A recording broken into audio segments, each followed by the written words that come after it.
तो क्या है राजयोग मेडिटेशन? वैसे कहेंगे कि ये ध्यान है, केवल शारीरिक क्रियाओं का ही दूसरा नाम नहीं है। पर ध्यान करने वाला कौन और किसका ध्यान करना है,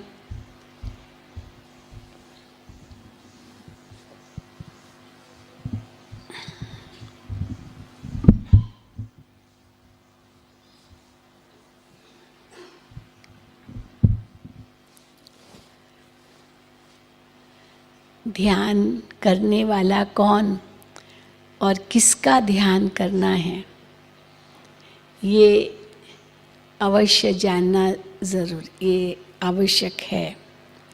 तो परसों आपको बताया गया कि योगी कौन है, अर्थात मैं कौन हूँ। और कल आपको बताया गया कि योगेश्वर कौन है, अर्थात परमात्मा कौन है।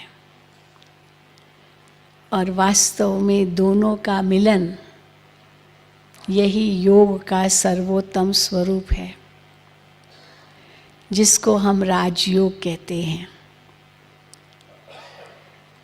तो एक हिसाब से तो हम सब योगी हैं, आप माने या न माने, पर हम सब योगी हैं। क्योंकि योग का मतलब होता है याद, ध्यान। अगर ध्यान शब्द भी कहते हैं तो वो भी एक याद है, और वो याद मन में होती है, और मन सदा ही सोचता रहता है। जिसके विषय में सोचता है उसके साथ उसका योग कहेंगे। कई बार हम किसी व्यक्ति को बहुत याद करते हैं और वो व्यक्ति, हम उसके विषय में एक कुछ बोल ही रहे थे, उसका नाम ही ले रहे थे, और वो व्यक्ति पहुंच जाता है और हमारे मुख से अनायास निकल आता है, अरे क्या योग था मेरा, आपको अभी अभी याद किया, आप पहुंच गए। तो अभी अभी याद किया और क्या योग था मेरा। तो योग का सरल से सरल अर्थ है याद, और ये याद तो मन का काम है। मन जिसको भी याद करती है एक हिसाब से उसका ध्यान करती है, चाहे कोई व्यक्ति हो, वस्तु हो, कोई वैभव हो, कोई घटना हो, कोई स्थान हो, कोई परिस्थिति हो। अब यही मन ईश्वर में चला जाए तो ये सबसे ऊंचा योग है, सबसे ऊंचा ध्यान है। परंतु हम सब की यही शिकायत है कि हम औरों में तो मन सहज लगा लेते हैं, लेकिन परमात्मा में मन नहीं लगता है। फिर हम पूजा करते हैं, पाठ करते हैं, जप करते हैं, तप, हवन, तीर्थ, यात्राएं, कुछ बहुत सारे नियम, जो कुछ भी हम करते आए हैं, यही सोचते हैं कि मन कहीं ईश्वर में लग जाए, लेकिन ये शिकायत बनी रहती है। तो क्यों नहीं लगता मन? इसका कारण ही ये था कि मन लगाने वाला कौन और किसमें लगाना है यही पता नहीं था। हम देह अभिमान में थे, अपने आप को ये देह रूप देख रहे थे, और जिसको याद करे उसको तो समझ लिया वो निराकार है, न नाम है न रूप है। तो मन किस में लगाएं ये पता ही नहीं था। लेकिन अब हमें ये सब बातें समझ में आ गई है, तो ध्यान लगाना मुश्किल नहीं है। परंतु कई कहते हैं मेडिटेशन के बारे में अलग अलग विचारधाराएं हैं, बहुत सारे विचार हैं, क्योंकि अलग अलग प्रकार के मेडिटेशन सिखाए जाते हैं। कोई समझते हैं कि मेडिटेशन करना माना एकदम मन को ब्लैंक बना देना, शून्य, थॉटलेस स्टेज, कुछ भी नहीं सोचना, ये मेडिटेशन समझते हैं। या कहेंगे चित्त वृत्ति निरोध। चित्त की जितनी भी वृत्तियां हैं, जितने भी भाव है मन में आते हैं, उन सबको सप्रेस करना, दबाना, ब्लैंक बनना, अर्थात मन एकदम खाली हो जाए। परंतु वास्तव में अगर देखा जाए, मन कभी खाली होगा ही नहीं। क्यों? क्योंकि मन का तो काम ही सोचना है। आप उसको खाली कैसे करेंगे? और अगर ये भी विचार आता है कि मुझे मन को खाली रखना है, खाली रखना है, कुछ नहीं सोचना है, कुछ नहीं सोचना है, तो ये भी तो सोच है। ये भी तो सोच है कि मन में कुछ नहीं सोचना है। और अगर खाली रखने की कोशिश करेंगे तो एक कहावत है, खाली मन शैतान का घर। अगर खाली रखा तो क्या हो जाता है? शैतान का घर बन जाता है, क्योंकि मन का दायरा और ही बढ़ जाता है। आप एक मकान को एकदम खाली रखो, खाली बिल्कुल एयर टाइट करके भी जाओ, मान लो सब खिड़की दरवाजे सब बंद करके जाओ, और 1 साल के बाद उस मकान में आओ, खाली मन था, खाली मकान था, लेकिन 1 साल के बाद अगर मकान वो खोलेंगे तो क्या बिल्कुल साफ मिलेगा? कैसे मिलेगा? कीड़े मकोड़े, जीव जंतु, मिट्टी धूल, न जाने क्या क्या उसमें आ गया होगा। कितनी मेहनत लगती है फिर सफाई करने में। और अगर रहते ही हैं तो रोज़ सफाई होती है, तो इसीलिए वो ज़रा और साफ होता है। इसलिए खाली मन तो शैतान का घर बन जाता है, क्योंकि वो दायरा मिल जाता है सोचने का। और अगर हम मन को छूट दे दें कि जो चाहो सो सोचो, जैसे छोटा बच्चा है, बहुत चंचल है, उसको बांध के तो रख नहीं सकते और छूट दे दो, अच्छा बच्चे जो चाहे सो सोचो, जो चाहे सो करो, तो वो तो नाक में दम कर देगा। इसलिए मन भी एक चंचल बच्चे की तरह है, उसे बांध भी नहीं सकते हैं, उसे छोड़ भी नहीं सकते हैं कि जो चाहे सो सोचे या बिल्कुल कुछ न सोचे। क्योंकि जैसे बच्चे को अगर बांध के भी रखते हैं तो उसकी जो रचनात्मकता है वो तो नष्ट हो जाती है, क्योंकि वो कुछ कर ही नहीं पाता है। तो मन के अंदर भी कितनी रचनात्मकता है, बहुत क्रिएटिविटी है। अब उस मन को हम ब्लैंक कर दें और सोचे कि कुछ क्रिएटिविटी न निकले, तो ये तो हम उसको, उसकी शक्ति को ही नष्ट कर रहे हैं। पर उस शक्ति का सदुपयोग हो, यही हम वास्तव में मेडिटेशन में सीखते हैं। तो क्या सदुपयोग हो ये देखेंगे, तो केवल मन को ब्लैंक करने का लक्ष्य नहीं है। तो फिर कई कहते हैं कि अच्छा मेडिटेशन करना तो क्या मन को फोर्स देना होता है? हम कहते हैं फोर्स भी नहीं देना है, क्योंकि इजी मेडिटेशन चाहिए, कोई बहुत डिफ़िकल्ट तो नहीं चाहिए जो फोर्स देंगे। इतना सहज है जिस प्रकार एक बच्चा अपने माता पिता को याद करता है। कैसे याद करता है?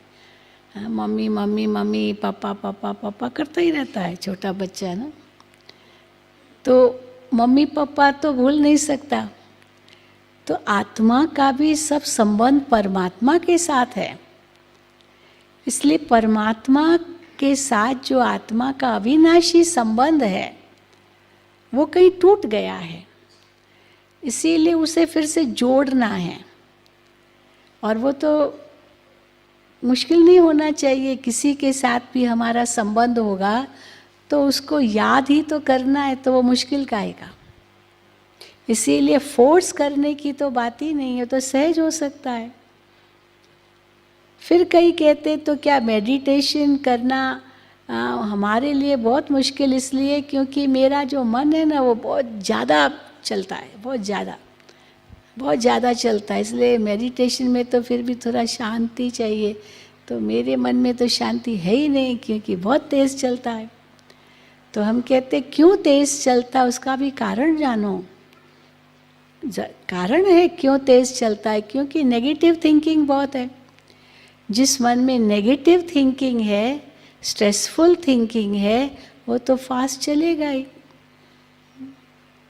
इसलिए नेगेटिव थिंकिंग कैसे ना आए, स्ट्रेसफुल बातें मन में ना आए, जो तनाव पैदा करे, एंजाइटी पैदा करे, फियर पैदा करे, ये सब बातें न हो, उसका उपाय करना है ना। ये नहीं कि मेरा मन तो स्पीडी है, बहुत तेज चलता है, इसलिए मैं मेडिटेशन नहीं कर सकता हूँ। तो इसीलिए कहा जाता है प्रिवेंशन बेटर देन क्योर। बीमारी वो आए ही नहीं, उसका ज्ञान हमें चाहिए। क्यों टेंशन होता है, क्यों ये सब होता है, तो उसके लिए भी आपको बताया, क्योंकि it is all in your mind. As you think so shall you become. तो इसीलिए मन में हम क्या सोच लाएं, सदा हमारे पास चॉइस है। क्या टेंशन वाले विचार लाने हैं या शांति वाले विचार लाने हैं। अगर आपके मन में शांति वाले विचार होंगे तो शांति तो आपके पास ही है, पर लाएंगे टेंशन वाले विचार तो शांति तो आपसे बहुत दूर है।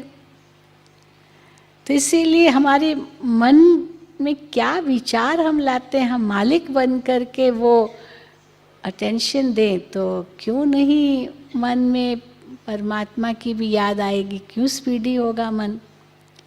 फिर कई कहते हैं ठीक है स्पीडी तो चलो हम रोक सकते हैं, लेकिन क्या हम कोई विशेष पोस्चर में बैठे।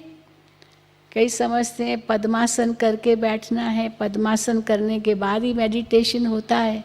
हम कहते हैं पद्मासन तो सब नहीं कर सकते हैं, और ये तो चलते फिरते इजी चाहिए, मेडिटेशन बिजी रहते हैं, तो हम सारा दिन बैठे थोड़ी रहेंगे। और पद्मासन तो अगर किसको घुटने की प्रॉब्लम है या आर्थराइटिस है या जो कुछ है, इट इज़ नॉट ईजी कि पद्मासन हम करें। तो पद्मासन करके ही बैठना है तब मेडिटेशन होगा, ये ज़रूरी नहीं है। वास्तव में मेडिटेशन तो हमें क्या सिखाता है, ध्यान क्या सिखाता है कि पदम जैसा जीवन बनाओ। संसार में रहो पर संसार आप में न बसे। जैसे नाव पानी पर है तो पार हो जाएगी, तर जाएगी, किनारे पहुंच जाएगी, लेकिन ये शर्त है कि पानी नाव में नहीं आना चाहिए। पानी अगर नाव में आ गया तो डूब जाएगी।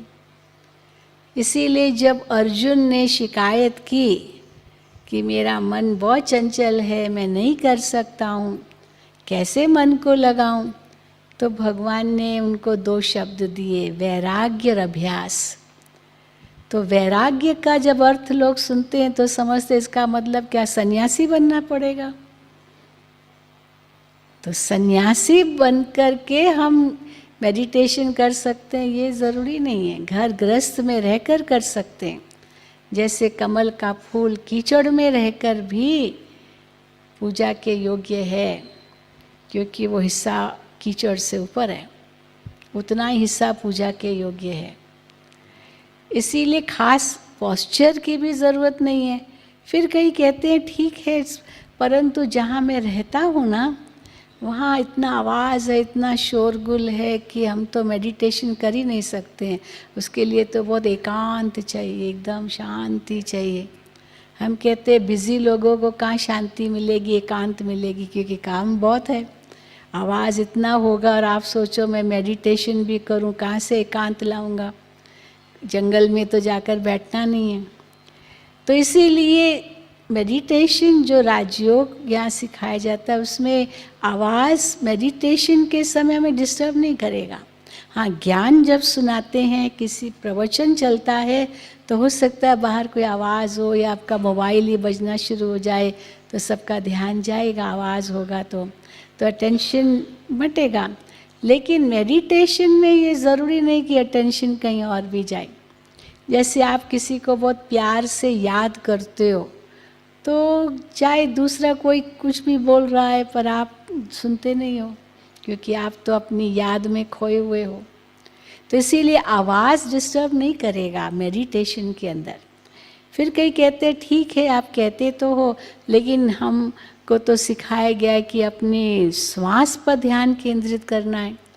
श्वास कैसे अंदर लेते हैं, कैसे छोड़ते हैं, कई ऐसे मेडिटेशंस हैं। हम कहते हैं ये श्वास पर भी आप कब तक या ध्यान देंगे, अंदर जा रहा है बाहर जा रहा है, आपको तो कारोबार भी करना है। अगर श्वास पर ही ध्यान जाएगा तो कारोबार कैसे करेंगे।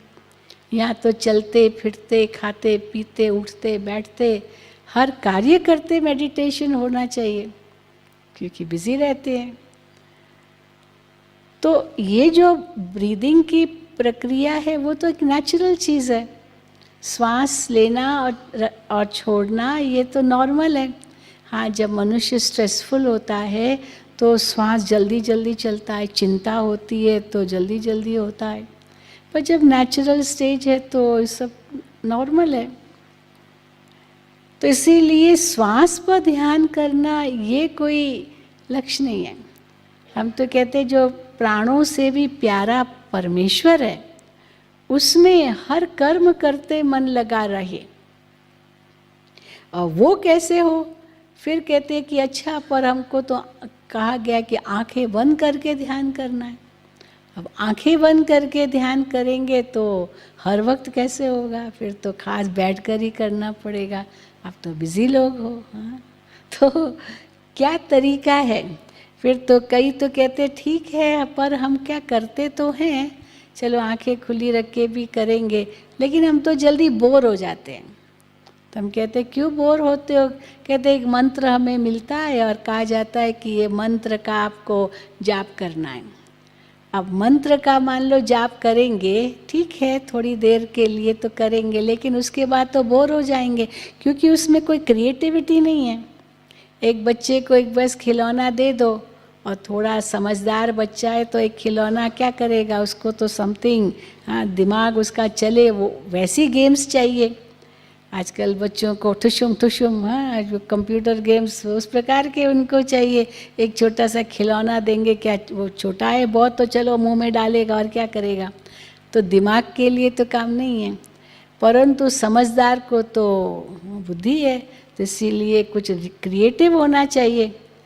तो इसीलिए कई बोर इसलिए होते क्योंकि क्रिएटिविटी कुछ नहीं है, खाली जाप करने लिए मिल गया।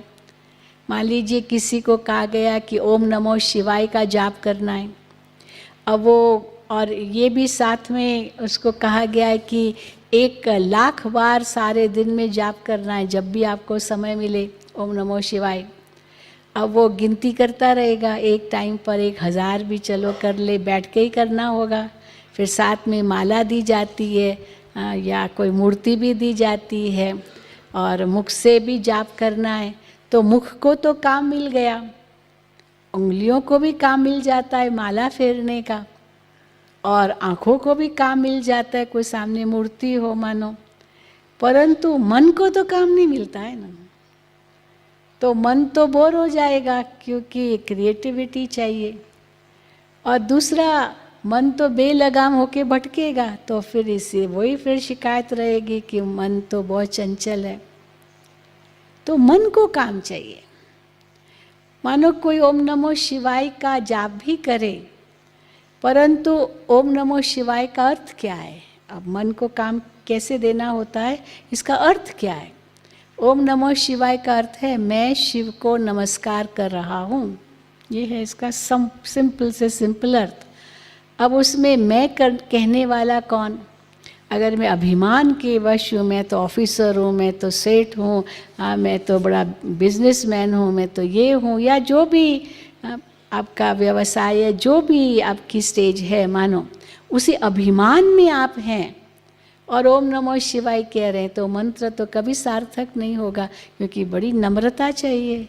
नमय माना नम्र होकर के नमय करना, अभिमान से थोड़ी नमय होता है। इसलिए मैं कौन, वो जो आत्मा की धारणा है वो चाहिए।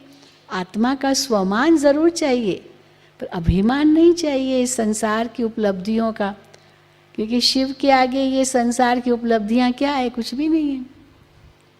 और ही हम परमात्मा के आगे जा कर के यही कहते हैं, मैं मूर्ख हूँ, मैं पापी हूँ, मैं नीच हूँ, मैं कपटी हूँ, मैं गंदा हूँ, बंदा हूँ। और हम समझते ये बड़ी नम्रता हम दिखा रहे हैं, पर वो भी नम्रता कहाँ है? वो तो हीनता है। दुनिया के आगे तो अभिमान दिखाते और भगवान के आगे हीनता दिखाते, दोनों ही गलत है। इसीलिए कहते टू साइडेड हो जाते हैं, सुपीरियरिटी कॉम्प्लेक्स और इन्फीरियरिटी कॉम्प्लेक्स, ये दोनों अज्ञान है। क्योंकि अगर सुपीरियरिटी कॉम्प्लेक्स भी है, संसार की उपलब्धियों का घमंड भी है, तो वो तो विनाशी है, आज है कल नहीं रहेंगे। ज़रूरी थोड़ी है कि हमेशा चलेंगे वो। Everything is perishable, everything is changing. और अगर हम अपने आप को हीन भावना से देखते हैं और फिर भगवान को कहते त्वमेव माताश्च पिता त्वमेव, तो माता पिता को तो बहुत ऊंची भावना से देखते हैं और खुद को इतनी हीन भावना से। अगर किसी का पिता बहुत बड़ा व्यक्ति हो और बच्चा अपने आप को वो हीन भावना से देखे, तो पिता को भी अच्छा नहीं लगेगा। हाँ बेटा, तुमको पता है तुम किसके बेटे हो? तो इसीलिए बेटे को तो नशा चढ़ता है, मैं किसका बेटा हूँ। तो भगवान के हम बच्चे, ये कितना बड़ा स्वमान है। ऐसे नहीं कि परमात्मा शांति का सागर है तो मैं तो अशांत हूँ, नहीं, मैं शांत स्वरूप आत्मा हूँ। ये स्वमान है आत्मा का। तो स्वमान में रह के परमात्मा से संबंध जोड़ना है। तो वास्तव में बोरिंग क्यों लगा? क्योंकि केवल एक शब्द मिल गया जाप करने लिए। फिर चलो शिव का भी ध्यान करेंगे, पर शिव है कौन? वो कहाँ है? क्या उसका सच्चा स्वरूप है? क्या संबंध है मेरा उनसे? क्या मुझे उनसे प्राप्ति होगी? कुछ पता नहीं है। तो मन तो भटकेगा। एक कुमारी है, उसका विवाह करना है, परंतु अभी तक कोई लड़का पसंद ही नहीं आया। मतलब अभी बातें ही चल रही है, अभी तक कुछ भी पसंद नहीं हुआ, तो मन तो भटकेगा ना। पर जिस घड़ी पता चला कि हाँ यही जीवन साथी बनना है, तो मन स्थिर हो गया उसमें। तो परमात्मा कौन था ये पता ही नहीं था, कौन है, इसीलिए मन भटकता है। तो इसीलिए मेडिटेशन अच्छा है पर बोरिंग है, क्योंकि नो क्रिएटिविटी इन दैट। और कई तो फिर जब गिव अप कर देते, कहते हैं ये तो हमारे लिए है ही नहीं, it's too difficult, I am a very busy person. वास्तव में मेडिटेशन क्या है? It is the manifestation of perfection within. Swami Vivekananda ने बहुत सुंदर शब्दों में ये बात कही। What is meditation? It is the manifestation of perfection within. आपके अंदर में वो परफेक्शन है, उसको मैनिफेस्ट करना, उसको व्यक्त करना, प्रकट करना, उसको बाहर लाना, ये मेडिटेशन है। The same thing goes with education too. Educare, to draw out from within. It is inside out process, not outside in process. बड़ा अंतर है। outside in is information. आप मीडिया के थ्रू बहुत कुछ इन्फॉर्मेशन लेते हैं, लेकिन वो बाहर से आपने इन्फॉर्मेशन ली, चलो पढ़ लिया, सुन लिया या देख लिया जो कुछ बाहर का, पर अंदर जब तक नहीं आपने आपके घर में गया, यानी इंटरनल उसको एक्सेप्टेंस नहीं हुआ, you will not have it in your mind. So it should be not outside in, but it should be inside out. Means जो आपके भीतर है वो बाहर प्रकट हो। तो बाहर से जो आता है वो इन्फॉर्मेशन है, और जो अंतर से प्रकट होता है बाहर, वो नॉलेज है, वो विजडम है। विजडम खाली इन्फॉर्मेशन नहीं है। इसीलिए पहले ज़माने में आईक्यू को महत्व दिया जाता था, आजकल आईक्यू को इतना महत्व नहीं देते, वो तो इन्फॉर्मेशन है उनके पास। लेकिन ईक्यू, एमक्यू और अभी और आगे एसक्यू, तो एसक्यू माना वो स्पिरिचुअल क्वेश्चन चाहिए, it is inside out. So what is meditation? कि आपके अंदर जो आत्मा के गुण हैं उनको प्रकट करना मन से, वचन से, कर्म से, वो मेडिटेशन है। पर पहले उसको अपने अंदर में पहचानना कि वो आपके पास है। कोई बलशाली व्यक्ति सोया हुआ है तो उसका बल भी सोया हुआ है, पर जब जागता है तो उसको पता चलता है कि मैं कितना बलशाली हूँ। तो ये आत्मा भी अब जैसे सोई हुई है अज्ञान की नींद में, और हम अपने आप को देह से आइडेंटिफाई कर रहे हैं इसलिए जो आत्मा की शक्ति है, ज्ञान, पवित्रता, शांति, प्रेम, सुख, आनंद जो आत्मा में समाई हुई है, वो हम अनुभव नहीं कर पा रहे हैं। अज्ञान का पर्दा लगा हुआ है। जैसे बिजली की तार है, ऊपर रबर लगा हुआ होगा तो कैसे करंट आएगा? रबर को हटाना पड़े। ये शरीर भी बैड कंडक्टर है, परमात्मा की शक्ति का अनुभव करने नहीं देगा। इसलिए रबर हटे, आत्मिक स्थिति रहे, तब परमात्मा से संबंध जुड़े। तो वास्तव में राजयोग मेडिटेशन जो supreme of all types of yogas है,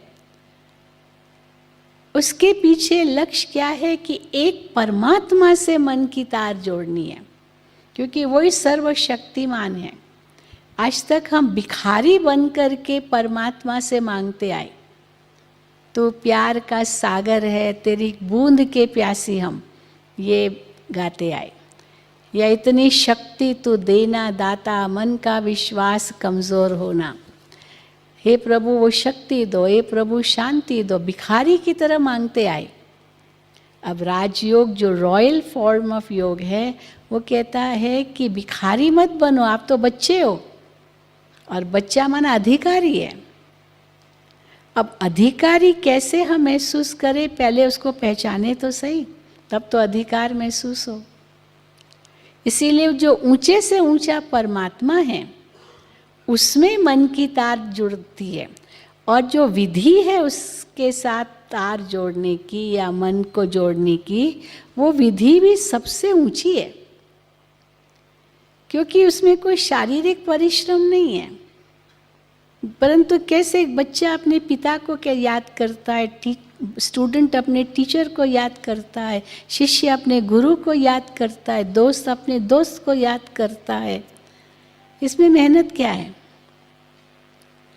तो इसलिए सबसे ऊंचा तरीका है। इसीलिए भगवान ने कहा, हे अर्जुन, इस मन को मेरे में लगाओ। तो कैसे मन लगे परमात्मा में, और वो अगर लगने के बाद प्राप्ति क्या है, वो भी तो पहच समझनी है ना। आज मनुष्य सक्सेस सक्सेस सक्सेस की बातें करता है, सफलता सफलता सफलता, लेकिन सफलता का सच्चा अर्थ क्या है? केवल धन प्राप्त होना यही सफलता नहीं है। At the cost of your health, if you get wealth, it is not real success, क्योंकि फिर वो हेल्थ को वापस लाने के लिए वेल्थ को खर्च करना पड़ेगा। तो फायदा क्या? इतना धन तो कमा लिया, हेल्थ गंवाई करके। तो हेल्थ पर भी ध्यान देना ज़रूरी है। चलो वेल्थ और हेल्थ पर ध्यान दे रहे हैं, पर कैरेक्टर पर ध्यान नहीं दे रहे हैं।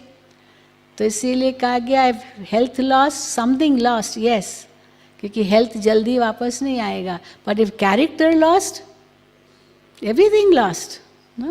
नो कि यस।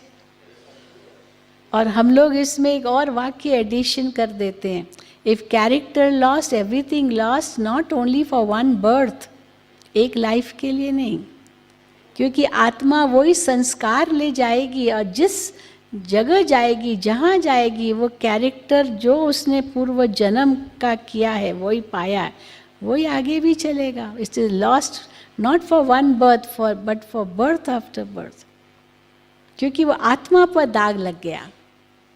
धन तो हाथों की मैल है, उतर गया फिर चढ़ जाएगा। क्या है धन गया, कोई क्या बड़ी चीज़ है, वापस आ सकता है। तो इसीलिए at the cost of health we don't go for wealth, but at the cost of our character we don't go for health and wealth, because character is more important. इसीलिए उसको हम महत्व दे। तो सच्ची प्राप्ति हम किसको कहेंगे? ये नहीं कि धन की प्राप्ति सबसे ऊंची प्राप्ति है, मान शान इज्जत महिमा, परंतु वो धन कमा करके मान शान चलो पाया, पर गलत तरीके से पाया, तो सच्चाई तो एक दिन बाहर आएगी, कहाँ जाएगी, छिप तो नहीं सकेगी।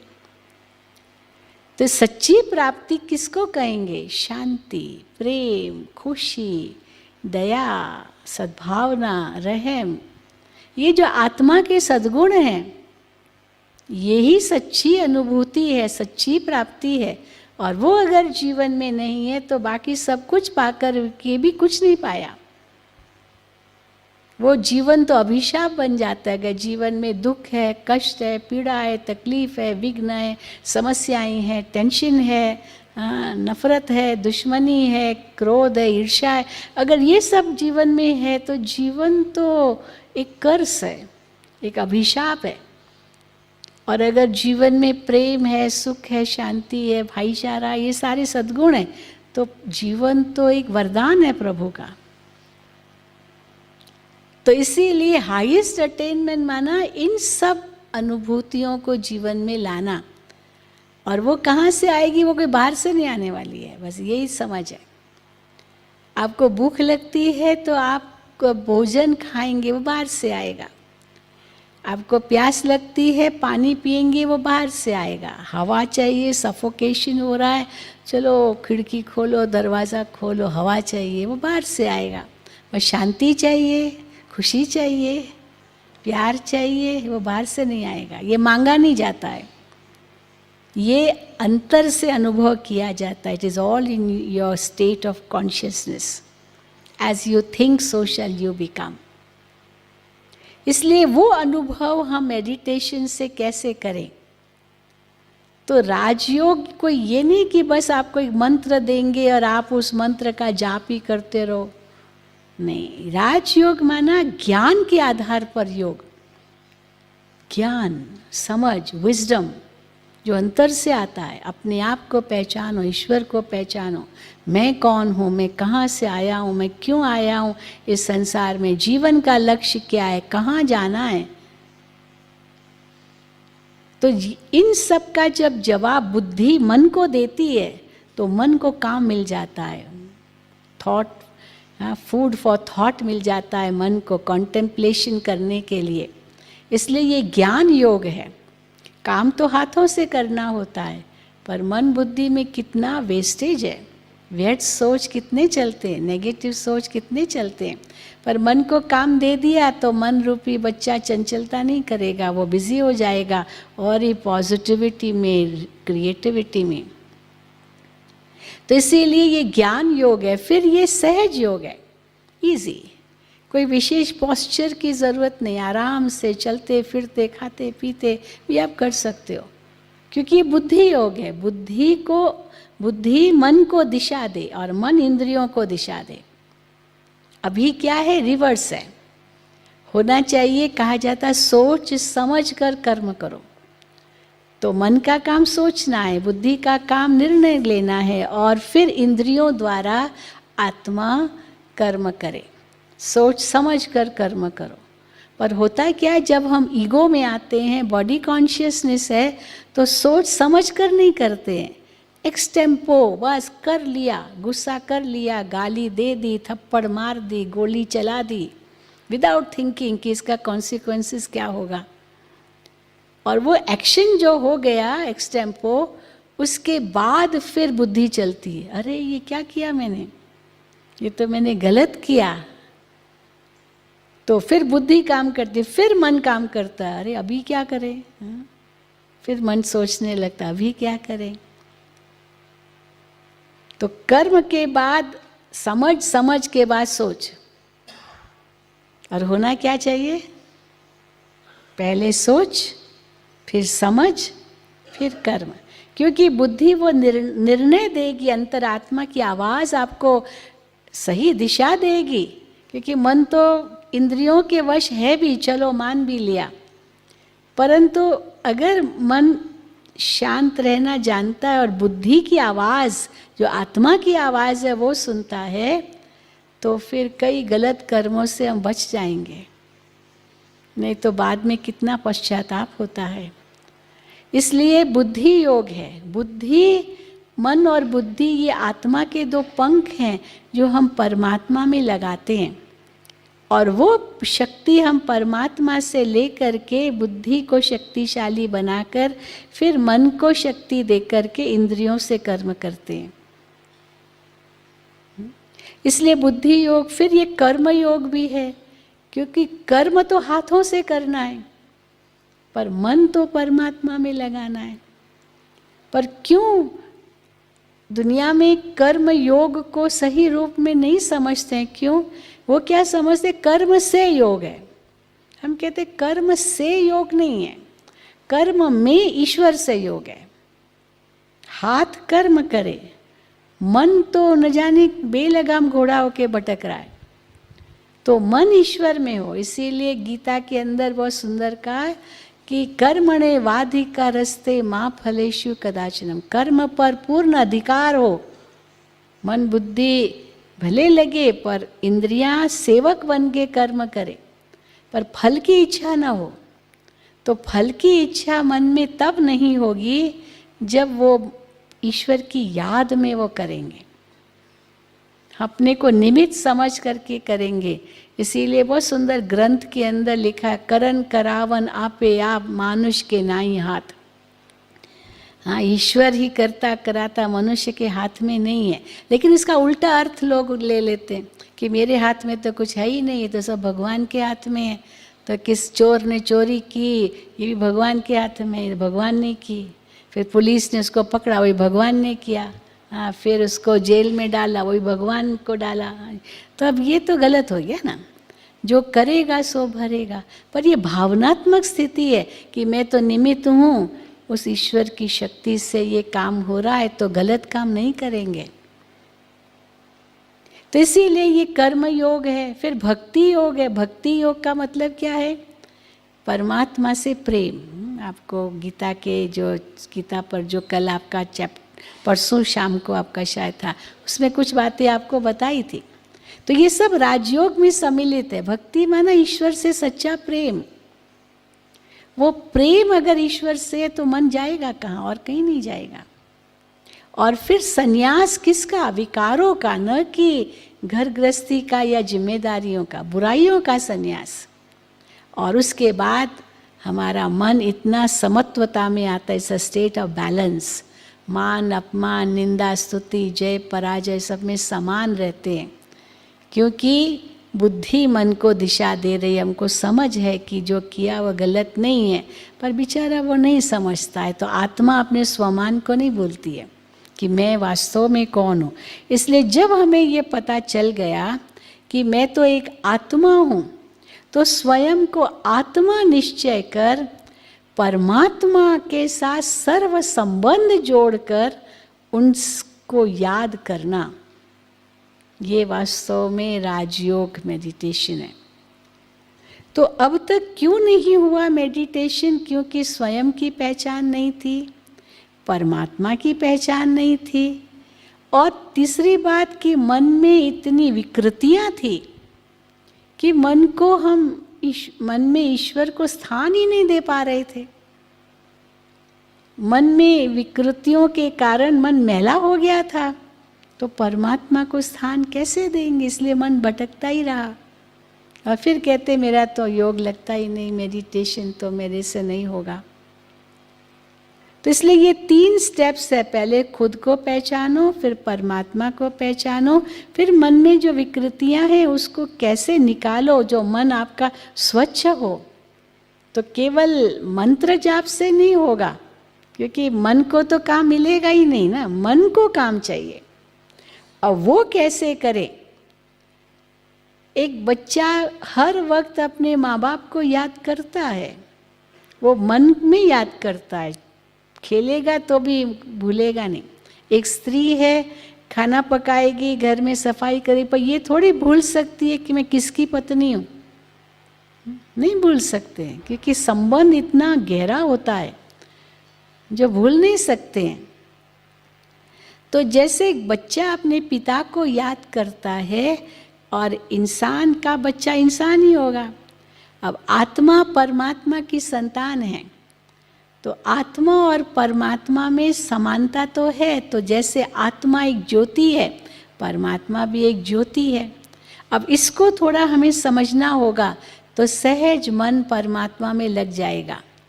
क्योंकि मन को कहीं भी जाने के लिए कुछ आधार है, देयर इज अ बेसिस।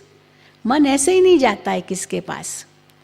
दुनिया में करोड़ों इंसान हैं, करोड़ों इंसानों को हम याद नहीं करते, न मन के पास इतनी कैपेसिटी है कि सारी दुनिया के लोगों को हम याद भी करें। आप उनको याद करेंगे, लिमिट है मन की भी, भले कितना भी चंचल आप कहो, लेकिन उसकी लिमिट क्या है कि मन उस में ही जाएगा जिसको आप जानते हैं। नहीं जानते हैं तो मन जाएगा भी क्यों? अभी कोई दुनिया में क्या क्या बातें हो रही है, कितनी बातें हो रही, न्यूज़ नो न्यूज़, तो कहते हैं no news is good news. पता ही नहीं है क्या हो रहा है संसार में, अखबार नहीं पढ़ी, रेडियो नहीं सुना, टीवी नहीं देखी, न्यूज़ नहीं देखी, तो ठीक है, 3 दिन ये सब भूल जाना है, यहाँ सब ठीक होगा, तो इसलिए मन जाएगा ही नहीं।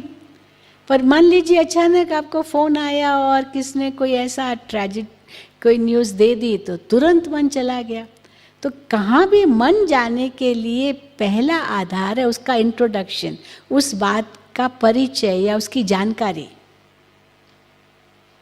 तो इसीलिए परमात्मा में भी मन जाने के लिए पहले परमात्मा की पहचान चाहिए। तो इंसान की याद के लिए भी, या कोई घटना की याद के लिए भी, कोई परिस्थिति की याद के लिए भी ये 4 आधार पहले चाहिए। पहले चाहिए उसका परिचय, फिर दूसरा चाहिए उसके साथ रिलेशनशिप।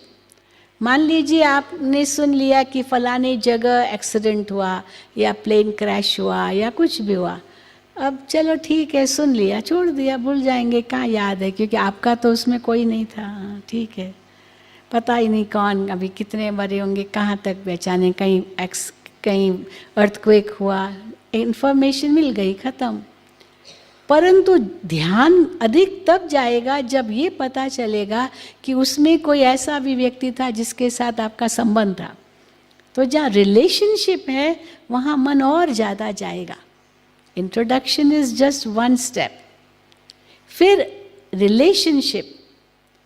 रिलेशनशिप में भी हम देखते हैं, रिलेशनशिप्स तो बहुत है हमारे संबंध, पति पत्नी का भी इतना संबंध है, लेकिन तीसरी स्टेज है लव, प्यार भी चाहिए। भले पति पत्नी भी बन गए लेकिन प्यार नहीं है, मान लो, बस यही सोचते हैं बस डाइवोर्स देना, डाइवोर्स देना, डाइवोर्स देना, मान लो वो प्यार नहीं है, तो आप याद भी नहीं करना चाहेंगे, छोड़ो उसको, छोड़ो कह देंगे, क्योंकि प्यार नहीं है। अब जहाँ प्यार है वहाँ तो मन उससे दूर जाएगा ही नहीं। और चौथा आधार है प्राप्ति। किससे प्राप्ति है तो मन हटेगा ही क्यों। और हम देखते हैं ये जो 4 आधार है, ये एक कॉमन बात है, it's not a big thing. और उसके आधार से जो हमारी याद भी जो होती है ना, वो भी 3 प्रकार की याद होती है, 4 प्रकार की भी कह सकते हैं, क्योंकि ईश्वर की याद वो चौथी प्रकार की याद कहेंगे। एक याद वो होती है जो हम करते हैं ना, किसी को हम याद करते हैं, और अधिकतर वो याद स्वार्थ की होती है। समझो हम किसी को याद कर रहे हैं और हम कहते अरे, और वो व्यक्ति पहुंच गया, हम कहेंगे अरे क्या योग था मेरा, आप आ गए, अभी अभी आपको याद कर रहे थे। तो उसका रिएक्शन क्या होगा, तुरंत वो पूछेगा क्यों याद कर रहे थे, क्या काम था, क्या काम था, यानी याद ऐसे क्यों करेंगे, कुछ काम होगा ना। तब कहेंगे अरे यार ये बात थी, हम सोचा आप है ना, आप कर सकते हैं, तो कुछ स्वार्थ था, कुछ काम लेना था उनसे, इसलिए याद कर रहे हैं। तो जहाँ कुछ अटेनमेंट है, कुछ स्वार्थ है, तो याद करते हो। भगवान को भी हम याद करते हैं क्योंकि अंदर में स्वार्थ है। एक विद्यार्थी जिस दिन एग्ज़ाम होगा उसी दिन मंदिर में जाएगा, ये भगवान मुझे पास कर देना, भले वैसे कभी नहीं जाएगा पर एग्जामिनेशन के दिन ज़रूर जाएगा, स्वार्थ है ना, तो याद करेगा। तो जहाँ कुछ प्राप्ति हो सकती है, कुछ स्वार्थ सिद्ध हो सकता है, तो वहाँ याद करते हैं। पर दूसरी प्रकार की याद है जो आती है, अपने आप आती है। अब वो स्नेह की याद होती है, स्नेह की याद, जिससे प्यार होता है उसकी याद आती रहती है, क्योंकि उस याद में उनके गुणों को याद करते रहते हैं, उनकी विशेषताओं को, उनकी खूबियों को, अच्छाइयों को, क्योंकि प्यार के लिए ये आधार चाहिए। अगर हम किसकी बुराइयों का चिंतन करते तो नफरत आएगी, रिपल्शन होगा। Likeness attracts. हम मैग्नेटिज्म में देखते हैं या प्रकृति की आकर्षण में देखते हैं कि ऑपोजिट्स अट्रैक्ट, लेकिन स्पिरिचुअलिटी में लाइकनेस अट्रैक्ट्स। समान विचार, समान संस्कार, समान स्वभाव, समान आदर्श, जहाँ समानता है वहाँ अट्रैक्शन है। और प्रकृति में north will attract south, south will attract north, और नॉर्थ रिपेल होंगे। तो अगर कोई केवल भौतिकवादी है तो बस सुंदर चीज़ देखी तो सुंदरता आकर्षित करेगी, पर उसका अंदर का क्या है वो पता ही नहीं है। एक लड़की बहुत सुंदर है तो प्यार हो गया, लेकिन गुस्सा है उसमें बहुत, ये तो देखा ही नहीं। तो कब तक वो प्यार भी रहेगा, क्योंकि कहाँ तक वो गुस्सा सहन करेंगे। तो इसीलिए वास्तव में समानता का आकर्षण होता है, जहाँ समान विचार है, इसलिए उसको कहते हैं याद आती है, वो प्रेम है, सच्चा प्रेम। और तीसरी याद है जो सताती है, खास करके जहाँ संबंधों की याद होती है ना, वहाँ याद सताती है। बहुत इसका और भी विस्तार है, याद सताती कैसे है, उसके बिना रह नहीं सकते हैं, इतना गहरा संबंध होता है। लेकिन ये तीनों यादें आखिरकार दुखदाई है। दुखदाई है क्यों? मान लीजिए स्वार्थ के आधार पर याद किया, चाहे भगवान को भी याद किया, आपने कहा भगवान मुझे पास कर दो, और नहीं हुए पास, तो उस याद ने दुख दिया या सुख दिया? पास तो नहीं हुए क्योंकि स्वार्थ था। चलो किससे प्यार भी है उनके गुणों के आधार पर, परंतु आज उसका गुण देखा तो प्यार है, कल अवगुण देखा तो नफरत आएगी, तो वो प्यार भी तो विनाशी है, संबंध भी तो विनाशी है। संबंध है क्योंकि हिसाब किताब है, और हिसाब किताब पूरा हुआ कोई किसी का नहीं, चाहे कितना भी संबंध घनिष्ठ क्यों न हो, कितना भी नज़दीक क्यों न है, पर हिसाब किताब पूरा हुआ, आत्मा उड़ गई। अब किससे प्यार रखेंगे? शरीर से प्यार रखेंगे तो रख दो शरीर को, लेकिन रख भी नहीं सकते, आत्मा तो उड़ गई। तो इसीलिए ये जितने भी आधार हम देखते हैं, ये है वास्तव में कोई बहुत सुखदायी नहीं है। पर परमात्मा की याद का जो आधार है उसमें सुखदायी क्यों है? क्योंकि परमात्मा अविनाशी है, उनसे प्राप्ति भी अविनाशी है, उनसे संबंध भी अविनाशी है। हम हर जन्म में परमात्मा को त्वमेव माताश्च पिता त्वमेव, त्वमेव बंधुश्च सखा त्वमेव, त्वमेव विद्या द्रविणम त्वमेव, त्वमेव सर्व मम देव देव कहते आए। हर जन्म में उसको एक को याद किया, और हर जन्म में माँ बाप अलग, टीचर अलग, गुरु अलग, सब अलग अलग है, पर वो एक ही है। हर जन्म में जिसको याद किया वो अविनाशी संबंध है, और ये तो सब विनाशी संबंध है। ये संबंध अगर सुख देते हैं तो चलो संबंध है, और दुख देने लगे तो बंधन है, संबंध कहाँ है? इसलिए ये सब परिवर्तनशील है। तो सच्चा संबंध, सच्चा प्रेम, सच्ची प्राप्ति वो तो एक परमात्मा से ही है। अब इसको हम कैसे परमात्मा में लगाएं?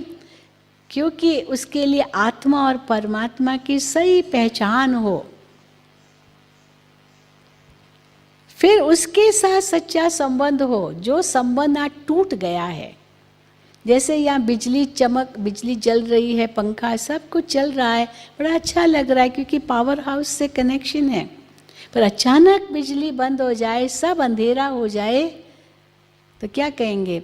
फ्यूज़ वायर उड़ गई, या मीटर में जो फ्यूज़ है वो उड़ गया। भले बिजली की तार है लेकिन फ्यूज़ उड़ गया, तो वो जोड़ना पड़े।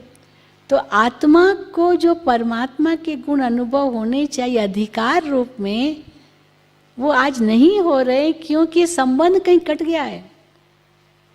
तो संबंध को जोड़ने की ज़रूरत है। जैसे हम रेडियो ऑन करते, कोई रेडियो स्टेशन चाहिए, तो कनेक्शन करने के लिए फ्रीक्वेंसी मैच होनी चाहिए।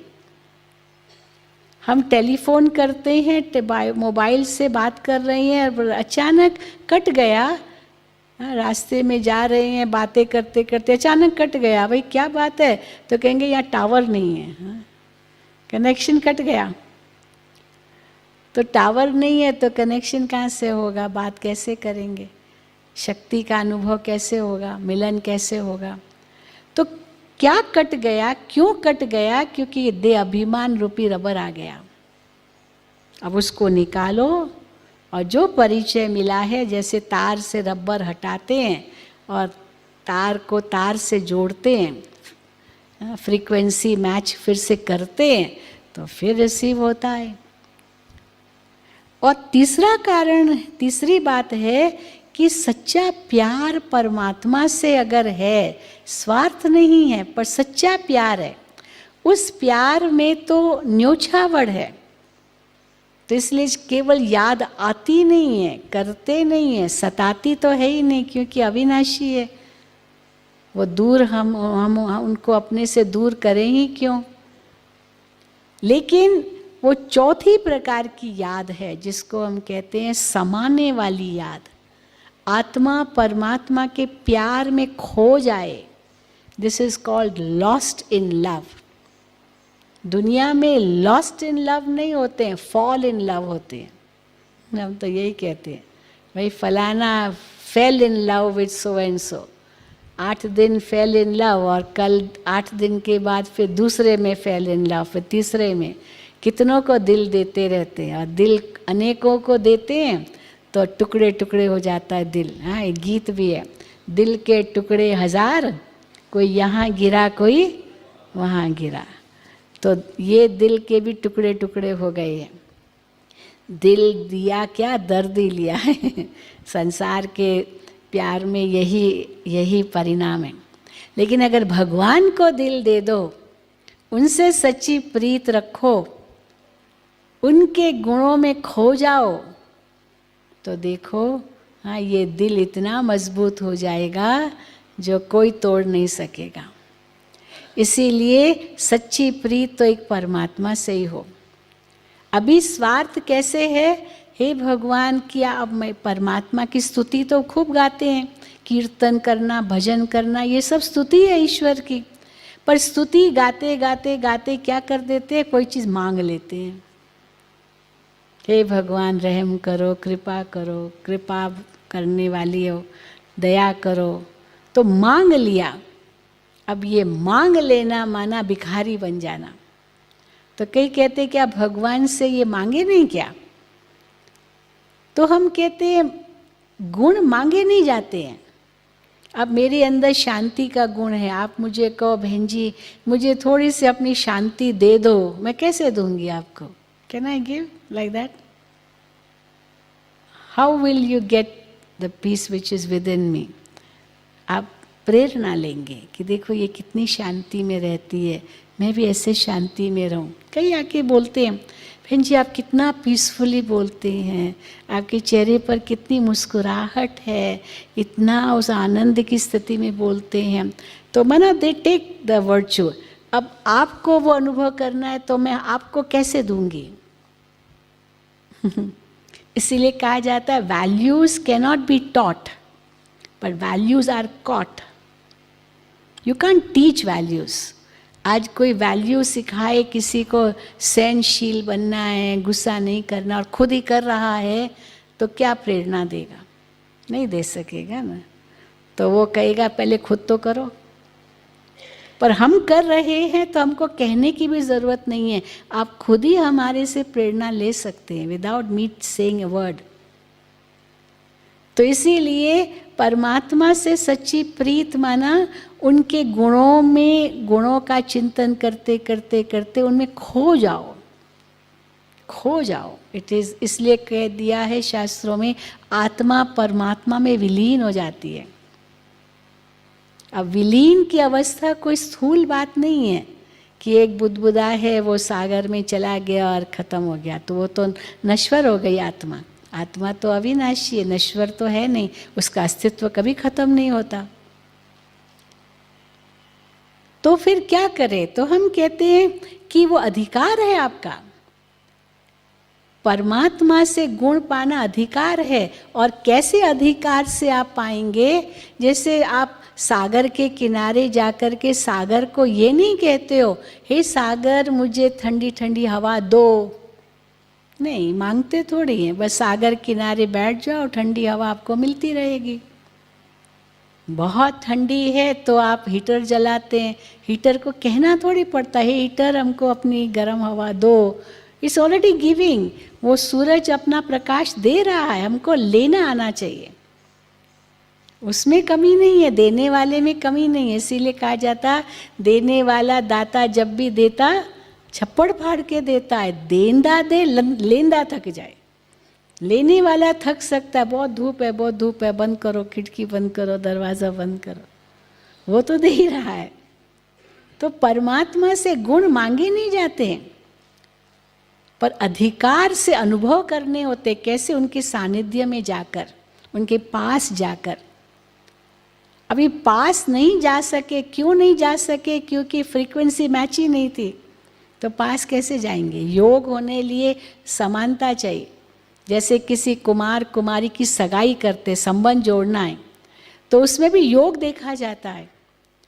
ज्योतिषी योग देखता है, दोनों की कुंडली मैच करता है।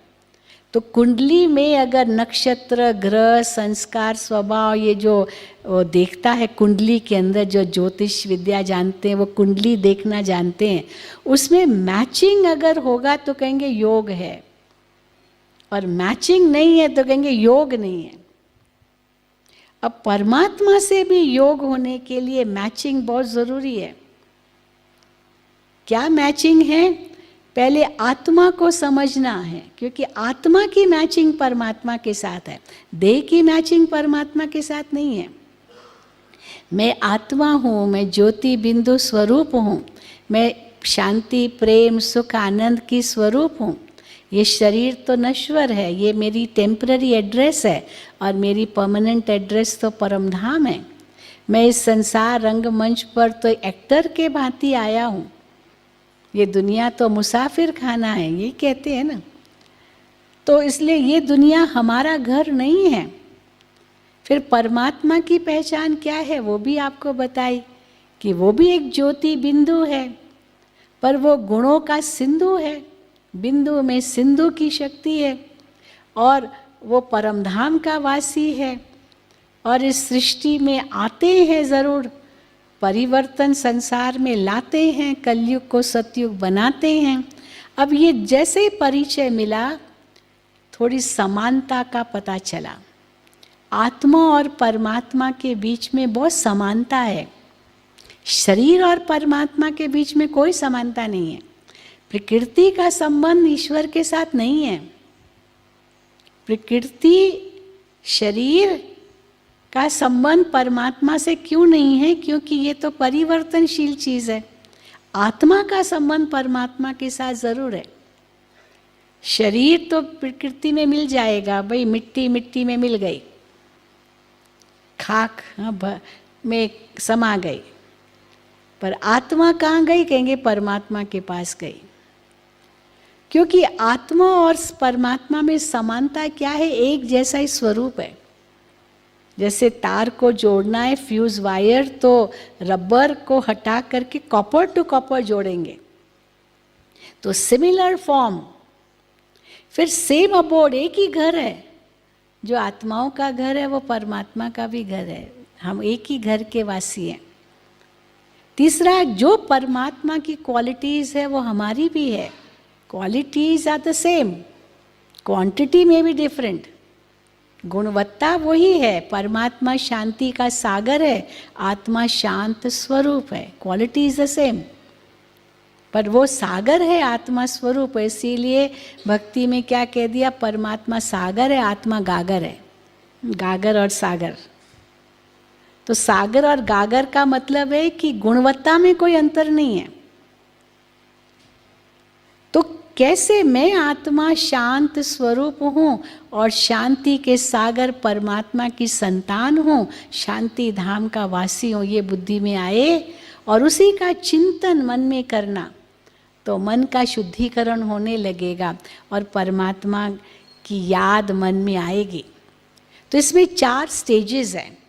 पहली स्टेज है इनिशिएशन, मन को इनिशिएट करना है शुद्ध विचारों के साथ, बुद्धि मन को दिशा दे, तो इनिशिएशन आएगा, मन श्रेष्ठ चिंतन करने लगेगा, अपने आप को आत्मा पहचानने लगेगी। फिर दूसरी स्टेज है मेडिटेशन। मेडिटेशन माना उसका ध्यान करना है। Concentration is the real stage of meditation. पर मेडिटेशन माना परमात्मा से अंदर ही अंदर बातें करना, वो मेडिटेशन है। फिर कंसंट्रेशन है, उसमें एकाग्र हो जाना। और फिर चौथी स्टेज है रियलाइजेशन। अब जब हम इनिशिएशन की स्टेज में हैं तो बुद्धि मन को दिशा दे, चिंतन करे, आत्मा परमात्मा का चिंतन ये मन में जैसे लाते हैं हम पॉजिटिव एनर्जी वेव्स सारे वातावरण में फैलाते हैं और आत्मा में भी अनुभव करते हैं, दूसरों को भी अनुभव करा सकते हैं। मैं भी एक आत्मा हूँ, आप भी एक आत्मा हो, हम आत्मा ज्योति स्वरूप हैं, हम परमधाम के वासी हैं, हम परमात्मा की संतान हैं। ये अंतर ही अंदर जैसे हम चिंतन करते हैं तो जो संसार के विचार हैं, व्यर्थ विचार, अशुद्ध विचार, ये सब खत्म हो जाते हैं और फिर परमात्मा से हम बातें करते हैं। वो सोर्स है स्पिरिचुअल एनर्जी का। हम ये नहीं कहेंगे ईश्वर को, परमात्मा को, हे प्रभु मुझे शांति दो, नहीं। क्या भाषा होगी, क्या शब्द होंगे? शिव पिता, मैं जानती हूँ मैं कौन हूँ, मैं जानती हूँ मेरा पिता परमात्मा कौन है। शिव पिता, आप शांति के सागर हो, तो मैं आत्मा आपकी संतान शांत स्वरूप हूँ। इट्स राइट, मैं हूँ। This is self awareness and God awareness. मैं किसकी संतान हूँ? तो जिसका पिता शांति का सागर, उसका वो स्वयं शांत स्वरूप, राजा का बेटा राजकुमार। और जैसे मैं एक एक संबंध का अलग अलग अनुभव हम कर सकते हैं परमात्मा के साथ, वो माता पिता है, वो टीचर है, वो गुरु है, वो सच्चा मित्र है, वो हमारा साथी है, वो हमारा बच्चा है, हमारा साजन है, बहुत कुछ अनुभव कर सकते। इसका फिर विस्तार है, इतनी क्रिएटिविटी है इसके अंदर, जो मन तो सदा उसमें तृप्त रह सकता है, परमात्मा में खोया रह सकता है। और कर्म में सब करना है, छोड़ना कुछ भी नहीं है। और जैसे हम परमात्मा से संबंध जोड़ने का अनुभव करते हैं तो अंदर ही अंदर भगवान से बातें करते हैं, हमारा कॉन्वर्सेशन उसके साथ होता है और हमें पता है कि वो सुनता है, ऐसे नहीं कि नहीं सुनता है। और हम उसमें विश्वास रखते हैं, जो भी अंदर मन में बात है हम उनको बता देते हैं, तो हल्के हो जाते हैं, भारी नहीं होते हैं। फिर उसके द्वारा जैसे सिक्योरिटी की महसूसता होती है, क्योंकि जिसका साथी भगवान है उसको दुनिया की आंधी तूफान क्या रोकेंगे। और फिर वो शक्ति का अनुभव होता है, क्योंकि परमात्मा मेरे साथ है, वो हजारों भुजाओं वाला मेरे साथ है, मैं अकेला नहीं हूँ। और भय तो समाप्त हो जाता है, हम गॉड फियरिंग नहीं बनते हैं पर गॉड लविंग बनते हैं। अभी क्या है, गॉड फियरिंग है, कहीं भगवान मुझे सज़ा न दे दे, इसलिए नहीं हम गलत काम से बचें, पर परमात्मा के साथ मेरे सच्चे संबंध है तो उससे इतना प्यार है कि मैं ऐसा कोई कर्म न करूं जो मेरे ईश्वर का नाम बदनाम हो। अब ये बहुत इसका विस्तार है, आप सेवा केंद्रों पर जाकर के समझना। और जैसे जैसे इस प्रकार से हम परमात्मा से अंदर ही अंदर बातें करते, वो प्यार उभरता है, उसमें हम खोते जाते हैं, ये कंसंट्रेशन है। इसलिए परमात्मा को क्या कहते हैं? सत्यम शिवम सुंदरम। सत्य चीज़ आकर्षित करती है, सुंदर चीज़ आकर्षित करती है। शिवम, क्योंकि सर्व गुणों का सागर है, वो आकर्षित करेगा, क्योंकि आत्मा भी इतनी स्वच्छ बनती जाती है। और जैसे जैसे मन उस ज्योति बिंदु में एकाग्र होता जाता है, हम महसूस करते हैं कि आत्मा शक्तिशाली बनती जाती है, शुद्ध होती जाती है, परमात्मा के साथ संग का रंग लगता जाता है, आत्मा का शुद्धिकरण होने लगता है। जैसे सूरज की किरणें केंद्रित करते हैं फोकल पॉइंट पर थ्रू अ कॉन्वेक्स लेंस, तो कागज़ जलने लगता है। तो इतना हमारा प्यूरिफिकेशन हो जाता है, क्योंकि मन को एकाग्र किया परमात्मा के एक एक गुण में। अब इसका बहुत विस्तार है। अब उस विस्तार को आप अवश्य सेवा केंद्रों पर जाकर के समझना, और फिर वो flowing of energy into the inner being experience होता है।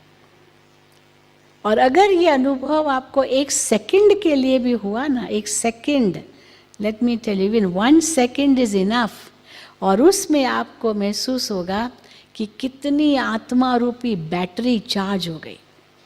एक सेकंड की अनुभूति, बैटरी चार्ज हो गई, शक्तिशाली स्थिति का अनुभव होगा, और उससे एक परिवर्तन आएगा अपने अंदर। वो योग अग्नि का काम करेगा। और क्या परिवर्तन आएगा? आप महसूस करेंगे कि आपके अंदर वो सेल्फ अवेयरनेस आया, आप आत्मचिंतन कर रहे हैं। फिर आत्मा को ही देखते हैं, देह को नहीं देखते हैं। अभी तो देह को ही देखने का अभ्यास है, पर अपनी आत्मा का निरीक्षण करना शुरू कर देते हैं।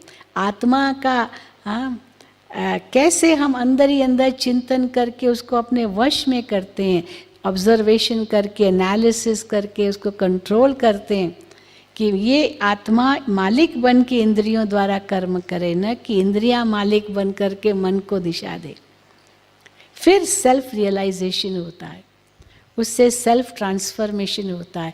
मैं तो शांत स्वरूप आत्मा हूँ, मैं ऐसा कोई कर्म नहीं कर सकता जो अशांति फैलाए। तो क्रोध को जीतना मुश्किल नहीं है। और जब ये ट्रांसफॉर्मेशन हो जाता है तो हम अनुभव करते हैं कि सेल्फ ट्रांसफॉर्मेशन से वर्ल्ड ट्रांसफॉर्मेशन होगा। इस ईश्वरीय विश्वविद्यालय का नारा है, self transformation leads to world transformation. तो क्योंकि कॉन्शियसनेस बदला, विजन बदल गई, एटीट्यूड, वृत्ति, दृष्टि बदल गई, तो कृति ऑटोमेटिकली बदल जाती है, तो स्थिति बदल गई। फिर उससे वातावरण को हम बदल सकते हैं, परिवार में परिवर्तन ला सकते हैं, समाज में, देश में और विश्व में। ये कर सकते हैं, क्यों नहीं कर सकते? और जब ये कर सकते हैं तो हम शुरू कैसे करेंगे? पहले अपने आप से। तो अपने अंदर जो भी नेगेटिव बातें हैं, चाहे अपने प्रति चाहे दूसरों के प्रति, एक सेकंड में हम उनको फुल स्टॉप दे सकते हैं। क्योंकि न मैं ये शरीर हूँ, न मैं ये रोल हूँ।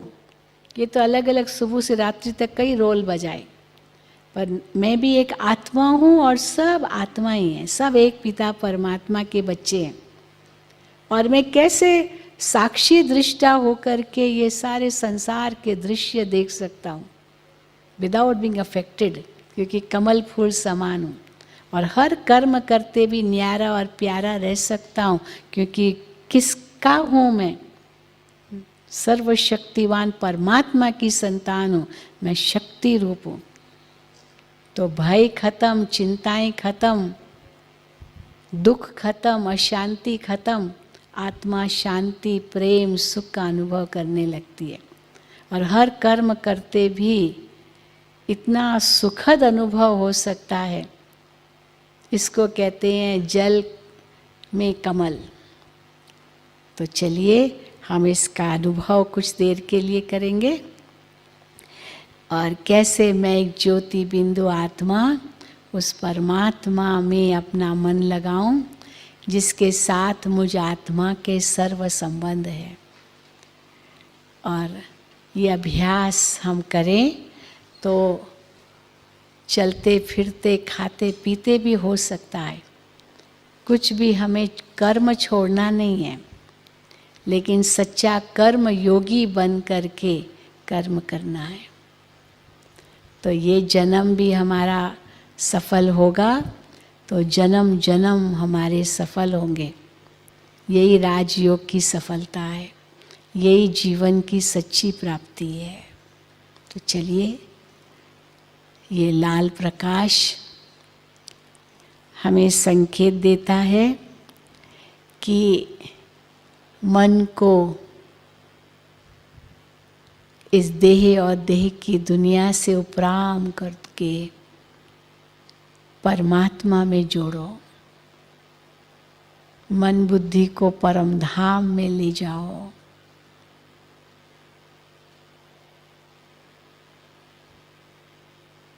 एक अंतर की यात्रा है ये। मैं एक आत्मा हूँ।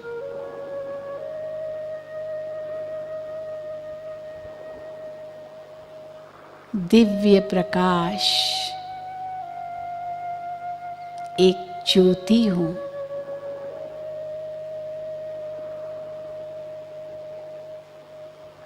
भ्रकुटी के मध्य विराजमान चैतन्य सितारा हूँ।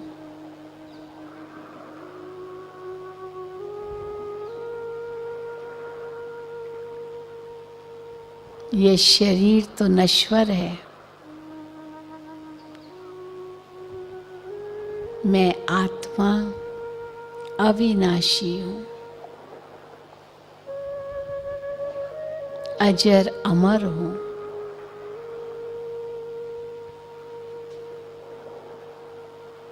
सत्य हूँ, चैतन्य हूँ, ज्योति स्वरूप हूँ। इस शरीर की इंद्रियों का मालिक हूँ।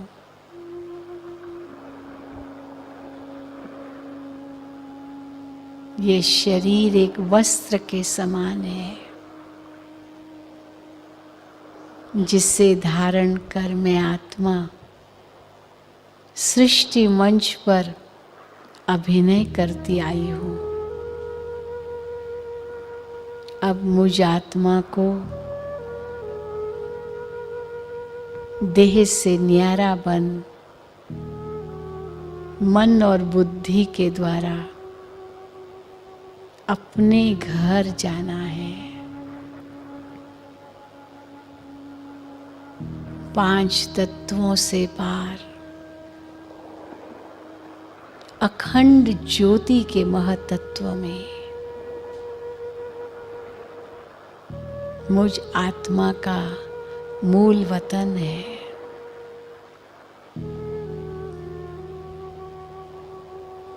आत्मा महसूस करे वो बेहद दुनिया, जहाँ चारों ओर सुनहरा लाल प्रकाश है। असीम शांति ही शांति है। और मैं आत्मा परमात्मा के सम्मुख हूँ। मन की आँख परमात्मा को देखे, जो रूप में ज्योति बिंदु है और गुणों में सिंधु है, सर्व गुणों का स्रोत है। प्यारे शिव पिता, आप शांति के सागर हो और मैं आत्मा आपकी संतान शांत स्वरूप हूँ। शांत स्वरूप हूँ। शांत स्वरूप आत्मा शांति के सागर में समा जाए।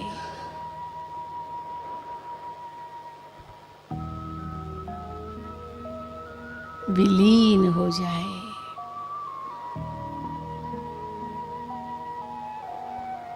और शांति की शक्ति से भरपूर हो जाए।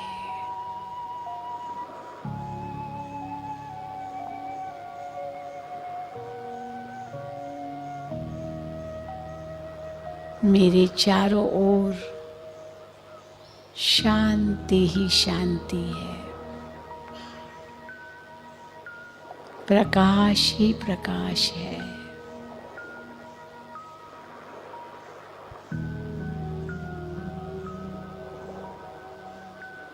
और मैं आत्मा शिव पिता के सानिध्य में खुद को भरपूर महसूस करूं।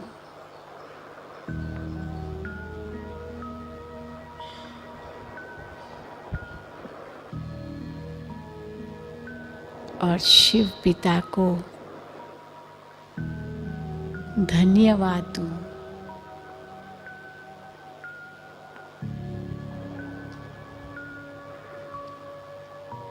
हल्कापन, न्यारापन महसूस करूं।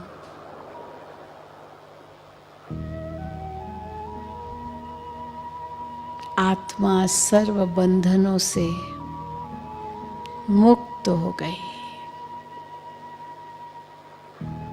जो पाना था वो सब पा लिया।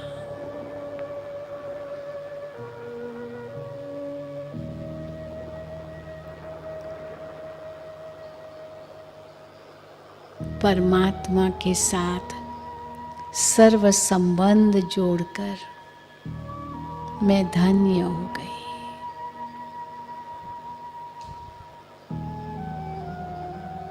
धन्यवाद शिव पिता, धन्यवाद।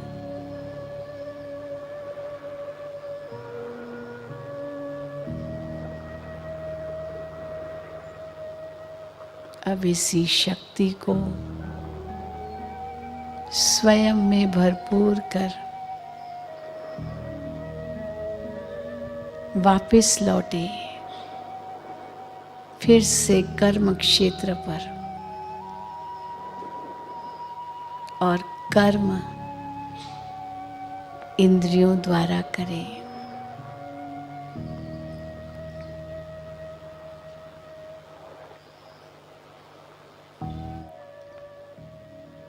पर एक नई शक्ति के साथ, नई ऊर्जा के साथ।